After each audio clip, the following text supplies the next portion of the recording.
Targets बन रहे हैं 742 के स्टॉप लॉस के साथ। तो लूपन में एक अपॉर्चुनिटी क्लियरली तेजी की, इनफैक्ट फार्मा कंपनियों को ही आप रेडार पर रखेंगे तेजी की तरफ। कल भी भागे थे और आज ये जो डेवलपमेंट निकल कर आ रहा है कि प्रधानमंत्री नरेंद्र मोदी खुद दोपहर में एक उच्च स्तरीय बैठक में शामिल होने वाले हैं इस पर्टिकुलर मामले पर नजर रखने के लिए। लक्ष्मण रॉय हमारे इकोनॉमिक पॉलिसी एडिटर लाइन पर जुड़ गए हैं। लक्ष्मण, कल एक बैठक हुई जहां हेल्थ मिनिस्टर ने इनफैक्ट कराई थी और उन्होंने साफ ये बयान दिया था कोविड पूरा नहीं हुआ है, हमें सतर्क रहने की जरूरत है और हम जो कदम उठाना जरूरी होगा वो उठाएंगे।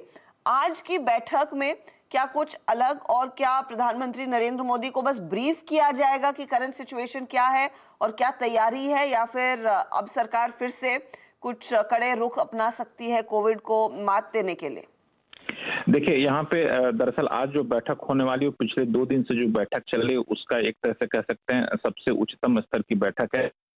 मंत्री मोदी इस बैठक की अध्यक्षता तो करेंगे ही, साथ में यहाँ पे मनसुख मांडविया रहेंगे, वीके पॉल रहेंगे जो कि नीति आयोग के सदस्य हैं और स्वास्थ्य मंत्रालय के अधिकारी होंगे। और इस बैठक में जो 2 दिन पहले बैठक समीक्षा के दौरान जो बातें निकली उस पर चर्चा होगी, साथ ही साथ आगे की रणनीति क्या होगी उस पर चर्चा होगी। दरअसल सरकार भले ही कह रही हो कि चिंता की बात नहीं है, लेकिन ये भी सरकार जता रही है कि अभी कोरोना गया नहीं है और हमने देखा कि एयरपोर्ट पे आने वाले लोगों के साथ रैंडम चेक सैंपलिंग करने की प्रक्रिया शुरू हो चुकी है। तो जैसा कि पिछली बार देखने को मिला था कि सरकार समय रहते कदम उठा रहती है ताकि कोई ज्यादा दिक्कत ना हो। मुझे लगता है इस लिहाज से ये बैठक महत्वपूर्ण है, क्योंकि इस बैठक में कड़े फैसले लिए जाने की संभावना कम है, लेकिन हाँ, एहतियात कैसे बरता जाए, आगे किस तरह से तैयारी रखी जाए, इस पे चर्चा जरूर होगी। हॉस्पिटल को कैसे अलर्ट रखा जाए, कैसे एहतियात बरतने के लिए सैंपलिंग की व्यवस्था की जाए, इंफ्रास्ट्रक्चर बेहतर किया जाए, इन सारे मुद्दों पे चर्चा होगी। लेकिन कोई कड़ा फैसला कई बार लोग लॉकडाउन जैसी बातें कर लेते हैं, उसकी संभावना बिल्कुल भी नहीं है।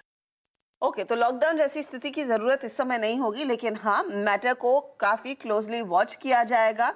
जो भी यहाँ पर कदम उठाने की जरूरत होगी कोविड को मात देने के लिए वो उठाए जाएंगे। रैंडम स्क्रीनिंग एयरपोर्ट्स पर शुरू हो जाएगी और ऑफ कोर्स कल भी वो अपडेट आ रहा था कि सीधे चाइना से कोई यहाँ पर उड़ानें नहीं आ रही है, लेकिन हाँ, वो वाया जापान है, वाया सिंगापुर है, तो वहां से जो यात्री आ रहे हैं एक बार फिर वो रेडार पर रहेंगे। निफ्टी आपके सामने ऊपरी लेवल से 100 पॉइंट नीचे, निफ्टी बैंक में ज्यादा दबाव, 350 पॉइंट का नुकसान इस समय डे हाई से इंडेक्स दिखा रहा है। और मिड कैप देखिए, डे हाई से करीब 435 अंकों का नुकसान दिखाते हुए, तो क्लियरली फिर से मार्केट एक बैकफुट पर आता हुआ, जो भी गेन्स थे इंडेक्स ने वो गवा दिए हैं। याद रखिएगा, कल का जो लो था वो 18,162 था, इस समय हम आ चुके हैं 18,200 के ठीक नीचे। तो ये मॉनिटर करना है कि कल के लो को हम ब्रीच करते हैं, जैसे कल हुआ जहां पर हमने परसों का लो ब्रीच किया था। ये तमाम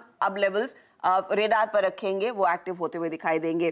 वेरी क्विकली शुभम, कोई ऑप्शन के जरिए इस समय ट्रेड लिया जा सकता है क्या, कंसिडरिंग आज एक्सपायरी भी है?